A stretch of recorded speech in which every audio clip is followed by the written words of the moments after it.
स्वागत दोस्तों, आगे के साथ किसान मोदी चलने के सबसे पहले सबसे बड़ी घटना को बताएंगे। दोस्तों, राहुल गांधी ने कर दिया ऐलान कि अमित शाह को नहीं मिलेगी राहत और 10 से लेकर 13 के बीच में चलने वाले अंतिम दौर के संसद के संघर्ष में नहीं पास होगा परिसीमन का बिल। बताएंगे कैसे अमित शाह FCRA पास कराने के जुगाड़ में लगे हैं और राहुल गांधी ने एक रात पहले कर दिया है ऐलान। दोस्तों, संसद में अभी भी घमासान पुरजोर तरीके से होने वाला है। एक एक करके चलेंगे आज की सारी बड़ी अपडेट। लेकिन उससे पहले अगर आप भी मानते हैं कि जब तक संसद के अंदर शाह का नहीं आएगा जवाब तब तक संसद भवन चल पाना नामुमकिन है, तो इस वीडियो को लाइक करके लाल बटन दबाकर चैनल को सब्सक्राइब करके बेल आइकन दबाकर कमेंट बॉक्स में अपनी राय जरूर लिख के बताएगा। दोस्तों, ज्यादा से ज्यादा वीडियो को शेयर कीजिएगा। चलते हैं सबसे पहले सबसे बड़ी ब्रेकिंग न्यूज अपडेट की तरफ, जहां पर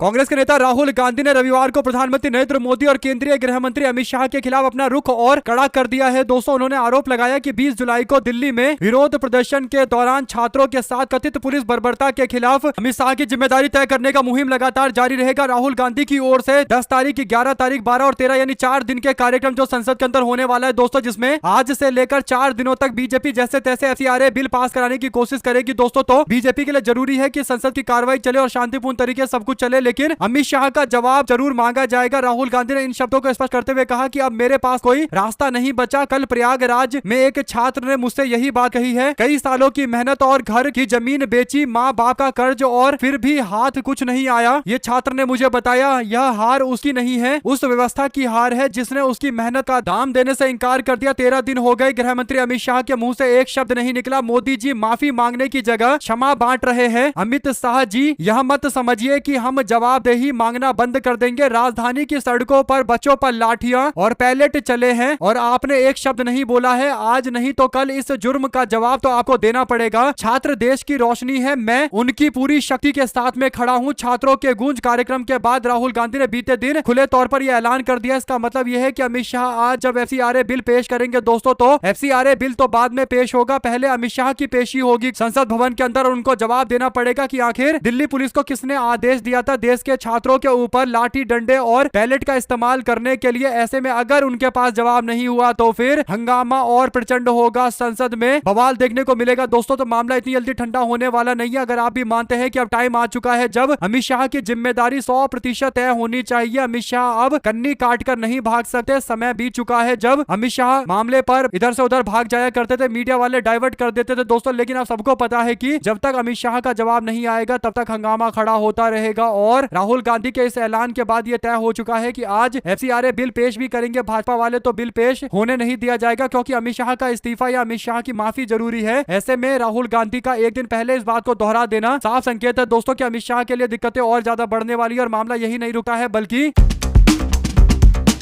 बीते दिन एक ऐसा ड्रामा देखने को मिला दोस्तों जो पश्चिम बंगाल की राजनीति नहीं बल्कि देश की राजनीति को भी पूरी तरीके से हिलाकर रखने वाला है। दोस्तों, हुआ यह है दोस्तों कि पश्चिम बंगाल के अंदर ममता बनर्जी के काफिले के ऊपर हमला हुआ है दोस्तों, और काफिले के ऊपर पत्थर फेंके गए हैं, जूते फेंके गए हैं, पानी की बोतल फेंकी गई है। और ममता बनर्जी ने कहा कि ये लोग मुझे मार देते अगर मेरी गाड़ी का शीशा खुला रह जाता। यानी भाजपाइयों पर ये गंभीर आरोप लगाए हैं दोस्तों। यानी पश्चिम बंगाल की पूर्व मुख्यमंत्री ममता बनर्जी को मारने की एक बड़ी साजिश का एक बड़ा मामला सामने आता है दोस्तों। ममता बनर्जी ने कहा कि उत्तर 24 परगना जिले के अंदर तृणमूल कांग्रेस के एक कार्यकर्ता के परिजनों से मिलते जाते समय उनका विरोध करने के नाम पर लाठी डंडे बरसाने की कोशिश की गई दोस्तों। कार के ऊपर पत्थर, जूते, कीचड़ फेंके गए। ये साजिश के अलावा कुछ और नहीं है। मैंने पुलिस से इस मामले को लेकर पूरी अपडेट बता दी है। उन्होंने कहा कि मैंने पुलिस को बताया था कि मैं यहाँ पर आ रही हूँ, सुरक्षा की मांग भी की गई थी लेकिन सुरक्षा के इंतजाम नहीं किए गए। पूरा पश्चिम बंगाल गुंडों का राज चलता रहा। प्रदर्शनकारियों ने आरोप लगाया कि बनर्जी शांत इलाके में अशांति पैदा करने आई थी। इस दौरान उनके खिलाफ जमकर नारेबाजी भी की गई। हाल ही शहर में तृणमूल कांग्रेस कार्यकर्ता की पुलिस की हिरासत में कथित तौर पर बीमार पड़ने के बाद मौत हो गई थी। कुल मिलाकर दोस्तों, जिस तरीके से बीजेपी के लोग बर्ताव कर रहे हैं पूर्व मुख्यमंत्री ममता बनर्जी के खिलाफ, इससे पता चल रहा है कि पश्चिम बंगाल के अंदर गुंडागर्दी को खुली छूट दी गई है और जानबूझकर ममता बनर्जी को प्रताड़ना देने की कोशिश की जा रही है। अगर आप भी मानते हैं कि एक राज्य की पूर्व मुख्यमंत्री के साथ जिस तरीके का दुर्व्यवहार किया जा रहा है और भारतीय जनता पार्टी के नेता और मुख्यमंत्री शुभेंदु अधिकारी जिनके पास पुलिस भी है दोस्तों, गृह मंत्रालय भी संभाल रहे हैं, तो अगर पुलिस व्यवस्था सही से काम नहीं कर रही है और पूर्व मुख्यमंत्री के साथ में हर संभव प्रताड़ना की जा रही है तो ये तो काफी गंभीर मामला है। अगर आप भी मानते हैं कि अगर इसी तरीके की परिपाटी चलती रही तो फिर कभी बीजेपी वालों की भी सरकार जाएगी, उसके भी नेता पूर्व मुख्यमंत्री बनेंगे, तो फिर उनके साथ इस तरीके का दुर्व्यवहार होगा तो क्या ये बीजेपी वाले सही मानेंगे? इस बात को सोचकर ही बीजेपी को ममता बनर्जी के खिलाफ अभद्रता पर रोक लगानी चाहिए। अगर उनको लगता है कि नहीं वो भी बर्दाश्त कर सकते हैं तो फिर उनका जो मन करे वो कर सकते हैं, लेकिन हमेशा याद रखना चाहिए कि जो समय का चक्र होता है, जो समय का पहिया होता है, वो पलटता जरूर मंजूर है और ये प्रकृति का नियम है, तो इसीलिए उतनी प्रताड़ना दो जितनी प्रताड़ना खुद झेल सको। अगर ज्यादा प्रताड़ित करोगे और फिर बाद में वापस लौट कर आएगा तो फिर रोना धोना भी नहीं होता। ऐसे में अगर आप भी मानते हैं कि ममता बनर्जी को जानबूझकर प्रताड़ित परेशान करने की कोशिश की जा रही है तो अपनी राय जरूर लिखिएगा। साथ साथ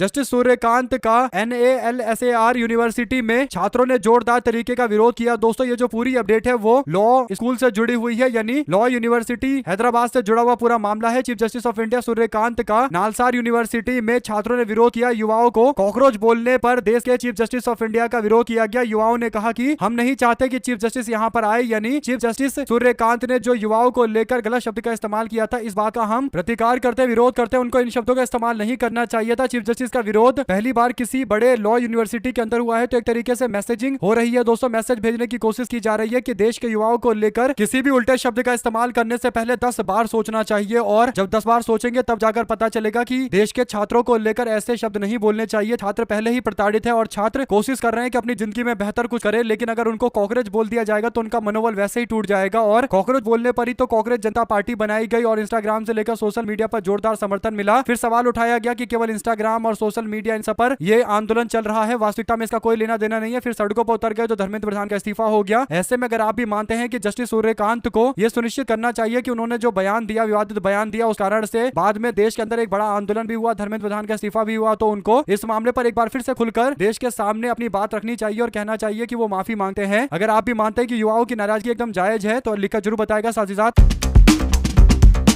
दिल्ली बीजेपी ने सोमवार को आम आदमी पार्टी के 22 विधायकों के घर के बाहर एक साथ प्रदर्शन करने का ऐलान किया है। बीजेपी का कहना है कि यह प्रदर्शन दिल्ली विधानसभा में आम आदमी पार्टी विधायकों द्वारा दिल्ली की लक्ष्मी योजना का विरोध किए जाने के खिलाफ हम लोग करेंगे। दिल्ली भाजपा के एक नेता ने रविवार को बताया कि पार्टी के महासचिव ML गिहारा सुबह 8 बजे होने वाले इन सभी प्रदर्शन का समन्वय करेंगे। प्रदर्शन एक साथ 22 आप विधायकों के आवास के बाहर किए जाएंगे। दोस्तों इस बीच दिल्ली बीजेपी के प्रवक्ता प्रवीण शंकर कपूर ने बताया कि नेताओं अरविंद केजरीवाल और सौरभ भारद्वाज पर निशाना साधते हुए कहा कि वे राजनीतिक निराशा के संकेत दे रहे हैं, केवल सुर्खियों में बने रहने के लिए गैर जिम्मेदाराना बयान दिया जा रहा है। कपूर ने कहा कि मुख्यमंत्री रेखा गुप्ता के नेतृत्व वाली भाजपा सरकार द्वारा दिल्ली में कराए जा रहे विकास और अन्य कार्यों को लेकर महिलाओं व बेटियों के लिए चलाई जा रही योजना से आपकी राजनीति की स्थिति कमजोर हो रही है और इसीलिए ये लोग उल्टी सीधी बातें कर रहे हैं और लक्ष्मी योजना का विरोध कर रहे हैं। उन्होंने कहा कि पंजाब विधानसभा चुनाव में आम आदमी पार्टी की संभावित हार को लेकर सर्वे सामने आने के बाद अरविंद केजरीवाल की पूरी टीम बेबुनियाद आरोप भारतीय जनता पार्टी पर लगा रही है। बीजेपी के प्रवक्ता ने आरोप लगाया कि आपके नेता राजनीतिक भाषा पूरी तरीके से भूल चुके हैं, राजनीतिक भाषा की मर्यादा को तार तार कर चुके हैं। कपूर ने कहा कि दिल्ली सरकार के मंत्री मजिंदर सिरसा ने सोशल मीडिया प्लेटफॉर्म एक्स पर एक पोस्ट में कहा कि आप दिल्ली संयोजक सौरभ भारद्वाज और विधायक संजीव झा ने प्रेस कॉन्फ्रेंस में दिल्ली सरकार पर झूठे और निराधार आरोप लगाने की कोशिश की। आप लोग इस पर जो भी राय देना चाहते हैं लिखकर जरूर बताएगा। साथ साथ दोस्तों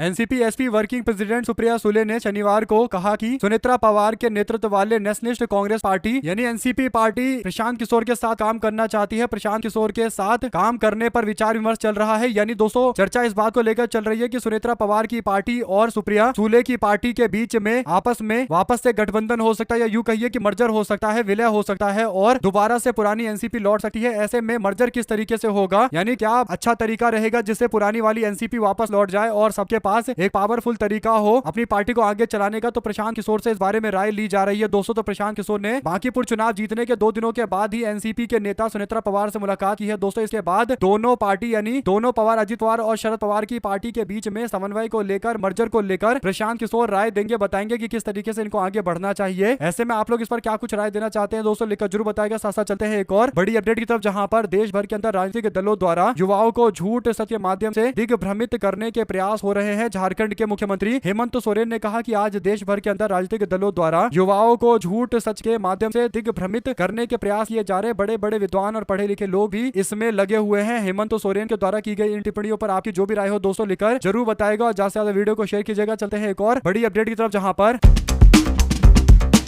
कर्नाटका के गृह मंत्री प्रियंक खड़गे ने कहा कि राज्य सरकार राष्ट्रीय स्वयंसेवक संघ के खिलाफ कानून के दायरे में कार्रवाई करेगी और उन्होंने इसके संकेत देते हुए आगे का कदम क्या होगा, संघ और इसके इतिहास का पूरा अध्ययन किया जाएगा। कांग्रेस पार्टी की सरकार अध्ययन कराने को तैयार है। प्रियंक खड़गे ने कहा कि आरएसएस को हम लोग कानूनी दायरे के अंदर लेकर आएंगे। जब उनसे पूछा गया कि संघ के पंजीकरण समेत जो अलग अलग और मुद्दे थे, आरएसएस के प्रमुख मोहन भागवत को लिखे गए पत्र का क्या कोई जवाब आपको मिला, यानी प्रियंक खड़गे ने पत्र लिखा था, आरएसएस से पूछा था कि आरएसएस बिना रजिस्ट्रेशन के अलग अलग राज्यों के अंदर कैसे काम कर रही है, आरएसएस के पास कौन सा एक राजनीतिक तौर पर पावर है या फिर कौन सा देश का संविधान ये ताकत देता है कि आरएसएस वाले बिना किसी जानकारी के अपने हिसाब से संगठन को आगे लेकर जाए। तो इस पर मोहन भागवत से सवाल पूछा गया तो प्रियंक खड़गे ने कहा कि मैंने आपसे कहा था कि जवाब नहीं आएगा, है ना। मैंने ये भी कहा था कि इस मामले को लेकर हम उचित कार्रवाई करेंगे, यानी उचित तरीके से इस मामले पर निपटेंगे। हम जो भी करेंगे वो कानून के दायरे में होगा। उन्होंने कहा कि आरएसएस कानून के दायरे से बाहर नहीं है, उसको भी हम कानून के दायरे के अंदर लेकर आएंगे। मैं इसके लिए पूरी तरीके से प्रयास करूंगा। हम लोग आरएसएस को छोड़ेंगे नहीं। देश के अंदर जो भारत का संविधान है, बाबा साहब भीमराव अंबेडकर का संविधान है, उसके अंतर्गत सबको काम करना पड़ेगा। कोई अगर संगठन या विचार का व्यक्ति ये सोचता है कि वो बिना किसी रजिस्ट्रेशन के काम कर पाएगा तो ये एकदम गलत बात है। अगर आप भी मानते हैं दोस्तों की बात सही है कि आरएसएस हो या कोई भी देश के संस्थान हो, जब एफसीआरए लेकर आ रही है बीजेपी वाले, यानी फॉरेन कंट्रीब्यूशन रेगुलेशन एक्ट लेकर आ रही है, यानी विदेश से जो चंदा मिलता है अलग अलग एनजीओ को, तो उनको इस बारे में बताना पड़ेगा कि उन्होंने चंदे का इस्तेमाल कहां कहां किया है। तो फिर आखिर आरएसएस वाले अपना रजिस्ट्रेशन क्यों नहीं करवा रहे, उनको भी करवाना चाहिए। और प्रियंक खड़गे ये सही मुहिम चला रहे हैं, तो अब इस पर अपनी राय जरूर लिखकर बताएगा। साथ साथ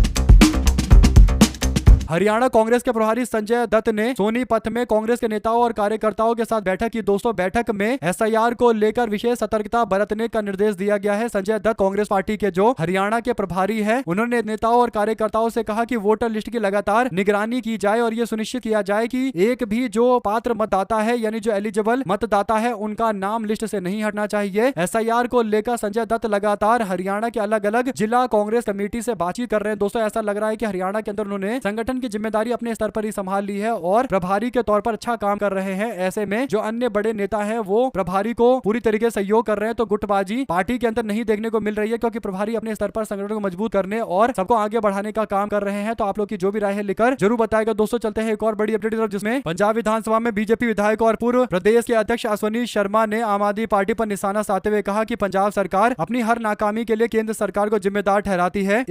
इनका तो हाल ये है कि अगर पंजाब में किसी के घर लड़की पैदा हो जाए तो इसके लिए भी केंद्र सरकार को जिम्मेदार बताते हैं। अगर लड़का हो जाए तो हम जिम्मेदार हैं। यानी लड़कियों को लेकर बीजेपी के नेता की जो नेगेटिव मानसिकता है दोस्तों सबके सामने उजागर हो गई है। महिलाओं को लेकर बीजेपी के नेता का विवादित बयान यह है कि आम आदमी पार्टी किसी के घर में अगर बेटी पैदा होती है तो वो मोदी सरकार पर आरोप लगा देते हैं। ये बोलकर बीजेपी के नेता ने बता दिया कि आम आदमी पार्टी वाले केंद्र सरकार को हर बात पर ब्लेम करते हैं, यानी लड़कियों का जन्म एक ब्लेम, यानी एक तरीके से घृणा वाली बात बता रहे हैं। दोस्तों ऐसे में इस मामले को लेकर अब आम आदमी पार्टी और राज्य में कांग्रेस पार्टी भी भड़क गई। आम आदमी पार्टी के नेता ने सख्त नाराजगी जताते हुए कहा कि इन्होंने महिलाओं के प्रति अभद्र भाषा का इस्तेमाल किया है, इनको माफी मांगनी चाहिए। इस पर अश्विनी शर्मा बीजेपी के नेता ने सफाई देते हुए कहा कि ये कहावत है, अगर फिर भी स्पीकर को ये असंसदीय लगता है तो इसे कार्रवाई से हटा देना चाहिए। अश्विनी शर्मा ने कहा कि मैं एक कहावत के माध्यम से उदाहरण दे रहा था। उसके बाद वो कहते हैं कि अगर मेरी बातों से किसी की भावना ठेस पहुंची है तो मैं इसके लिए माफी मांगता हूं। यानी दोस्तों भाजपा का नेता एक बच्ची के लिए, यानी एक महिला के लिए किस तरीके की मानसिकता रखता है सोचिए। जो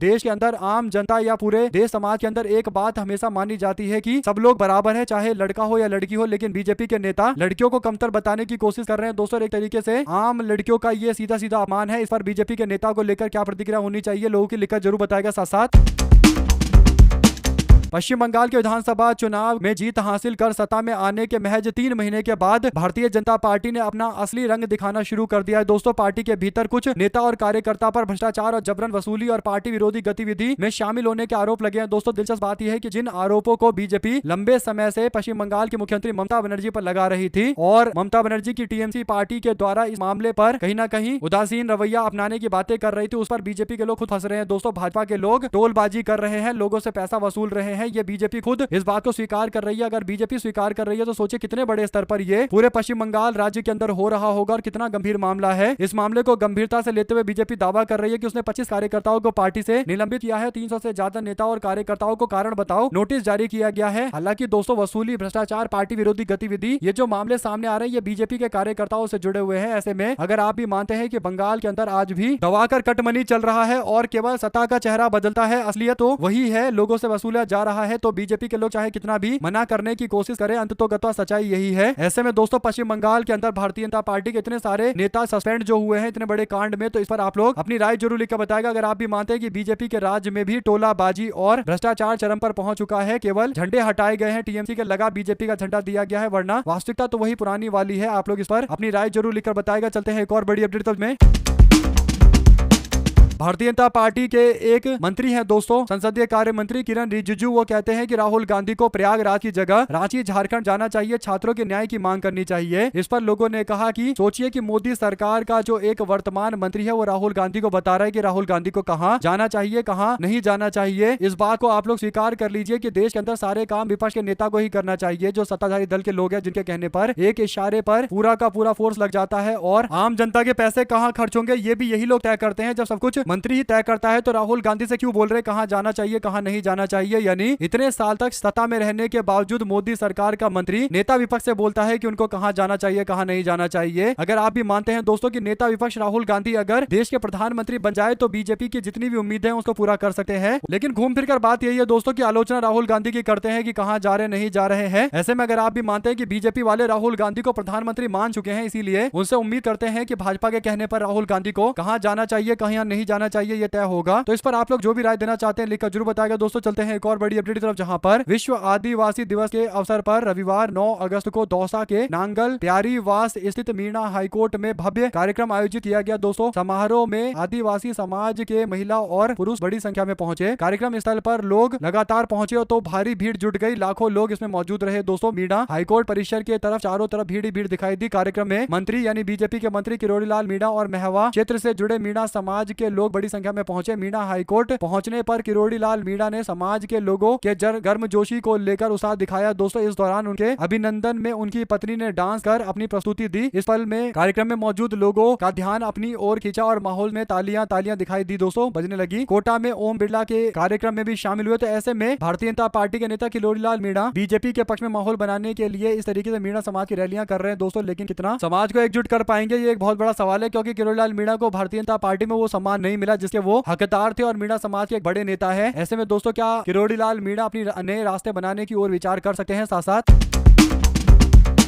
कांग्रेस पार्टी ने प्रयागराज के अंदर जो एक भव्य कार्यक्रम किया दोस्तों, इस कार्यक्रम को लेकर समाजवादी पार्टी के समर्थकों ने भी माना कि कांग्रेस पार्टी ने नया रिकॉर्ड बनाया है। समाजवादी पार्टी के समर्थक सूर्या समाजवादी कहते हैं कि यूपी में जनाधार शून्य होने के बावजूद कांग्रेस पार्टी ने अपने कार्यक्रम को सफलतापूर्वक प्रयागराज के अंदर निभाया है और कांग्रेस एक बड़ी पार्टी है, उसके पास बहुत पैसा और रिसोर्स है, उसके पास सोशल मीडिया सेल से लेकर नेताओं के मैनेज करने की पूरी टीम है। कल के कार्यक्रम में कई राज्यों के अंदर सैकड़ों इन्फ्लुएंसर आए थे जो कांग्रेस द्वारा बुलाए गए थे। इधर समाजवादी पार्टी के लिए लिखने वालों का तो पता नहीं चलता कि कब अखिलेश यादव का कार्यक्रम है। कांग्रेस की छात्र विंग हो या यूथ विंग हो, उनका एक पूरा सिस्टम है। समाजवादी पार्टी छात्र विंग या यूथ विंग केवल अखिलेश यादव के पास घूमती है, तो अखिलेश यादव को एक ऐसी टीम बनानी चाहिए जो सोशल मीडिया से लेकर हर जगह पर सुपरवाइज करे, सोशल मीडिया से लेकर जमीन तक साथ में जुड़े। तो ऐसे में अखिलेश यादव को उनके ही समर्थक हिदायत दे रहे हैं, कांग्रेस पार्टी से सीखने के लिए बोल रहे हैं दोस्तों। ऐसे में कांग्रेस पार्टी क्योंकि नेशनल पार्टी है और कांग्रेस पार्टी का अपना खुद का दबदबा है, ऑर्गेनाइजेशन, और कांग्रेस पार्टी गवर्नेंस का मॉडल जानती है दोस्तों। कांग्रेस 60 साल से देश के ऊपर राज कर रही है, तो कांग्रेस पार्टी को पता है कि कैसे देश चलता है। और बीजेपी वाले बेशक कांग्रेस को लेकर उल्टी उल्टी बातें बोले, लेकिन हकीकत यही है दोस्तों कि देश चलाना इतना आसान नहीं है, और खासकर पार्टी चलाना, जिस पार्टी को आपको स्थापित करके रखना है और ये सुनिश्चित करना है कि आम जनता आपके विजन को स्वीकार करे। तो ऐसे में कांग्रेस पार्टी अपने संगठन की ताकत तो दिखा रही है, इसमें कहीं कोई दो राय नहीं है। यानी कांग्रेस का संगठन धीरे धीरे करके मजबूत होता चला जा रहा है। साथ साथ